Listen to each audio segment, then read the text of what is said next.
Yeah, sure. So my name's Krystian. I am the co-founder of FreightCaviar and FreightCaviar Technologies, more commonly known as Shipper CRM. One of the companies is a media company, FreightCaviar. You maybe follow us, one of our accounts. We post a lot of memes, podcasts, newsletters. And then Shipper CRM is a complementary software company that we built for that same audience of brokers.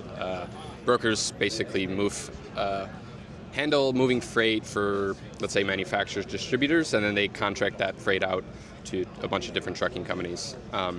We help them find those manufacturers and distributors that need their services, and we built like a giant directory that tells them where all these manufacturers are in the United States. Awesome. And did you study logistics or supply chain in school? I absolutely did not. Like most people probably here, I would say. I studied computer engineering and robotics. Oh, amazing. So I was really into automating things in the physical world. And actually, my first company was a self-driving truck company that I started. I dropped out of college 3 years in and just took the funds for the last semester and decided to start my own company. I just always wanted to do that. Amazing. Worked on that for 5 years, and we had 2 trucks that you'd press a button and they would drive on the highway. Yeah. It was just pretty cool. So. Wow. What happened to the trucks now? Like, did you sell the company or? No, the company didn't work out, unfortunately, but we raised like $3 million. It was a very expensive project, but we were also building it in Chicago, and I think one of the things as an entrepreneur that I kind of learned was like a lot of the customers were in Chicagoland area for what we were building, but a lot of the technical talent, which is the phase of the company we were in, more talent harvesting, like engineers, that obviously was on the West Coast. So maybe having more of a presence out there would have been, probably a better choice in the beginning. But it was an amazing experience nonetheless. I learned so much over the 5 years that I was doing it, and everything from how to raise money to run operations to doing engineering, which is what my bread and butter is effectively. So that's. I got a lot of exposure to. I actually got my CDL, my trucking license. Really? To drive a truck. Yeah, that's a whole story in itself. So wow. That allowed me to just get behind the wheel and test what we were building. Awesome. So is that what led you into working in the freight space? Or? Yes, basically. I guess the jump from college to it was called Autobahn AI. That jump was I was working on these robots that 4 or 6 wheeled robots where we were competing at various different competitions around the country, and I wanted to keep doing that, but self-driving cars were pretty taken by, let's say, Google and Tesla and Uber at the time. But nobody was paying attention to trucks, and after I got cut off on the way to school one day, I was just like, okay, that's kind of like when the clock started ticking for me, and I was like, I really kind of should go and do something like create a retrofit kit for these trucks that make it safer and easier and more fuel efficient for new drivers to get behind the wheel. That's what really we were building. Cool. So it's like Very an autopilot. Cool. It's amazing. Yep. So a lot of my followers are students. They don't know how to get into supply chain or logistics. Sure. What advice would you have for them?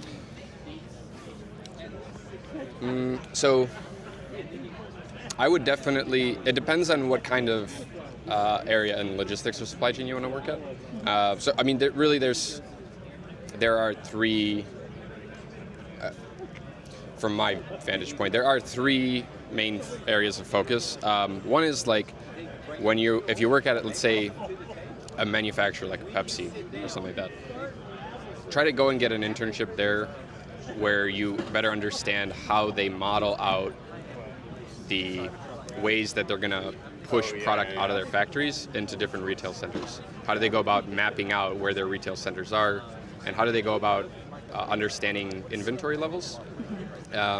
Trying to cold outreach. Go and try to find the email of one of the people at Pepsi. Maybe you have it's best to get a warm intro to somebody. So you'll just get on LinkedIn, you'll see if you have a connection. Reach out to that person. Don't be afraid that they're not going to respond to you, because you just got to get comfortable with rejection. Just reach out to them and say why you want to work there, most importantly, and why you think working for them would be pretty cool. If you can find out as much as you can, that's usually pretty helpful. So on the manufacturer side, you're going to really want to try to find a role that you can learn from how do I move product from the factory out to the places where people buy them, and how do I plan that and model that. If you want to handle, for example, more trucking on the ground type of stuff, you can go and, let's say, work at a brokerage. Plenty of brokerages will offer internships, and they also have a very good training program there too. But what you'll be doing at brokerages, it's the same thing. To try to get an internship there, just try to reach out to a freight brokerage, let's say executive. Honestly, go as high as you can. Like, go to the CEO, write a really good craft email, like do your research first. Craft an email saying why you want to work at the company, why you think that company is worth working at, and how you think you can help them even though you have zero experience. Yeah. Usually some evidence of exceptionalism is a really good thing to mention. Some competition you won, something that you did outside of what has been expected of you in school.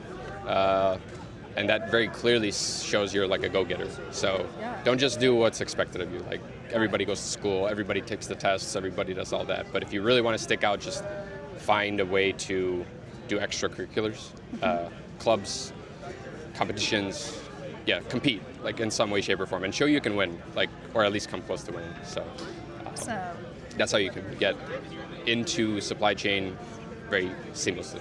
That's it. Nice. That's really good advice. I appreciate it. Well, thank you. Absolutely. Yeah. Okay.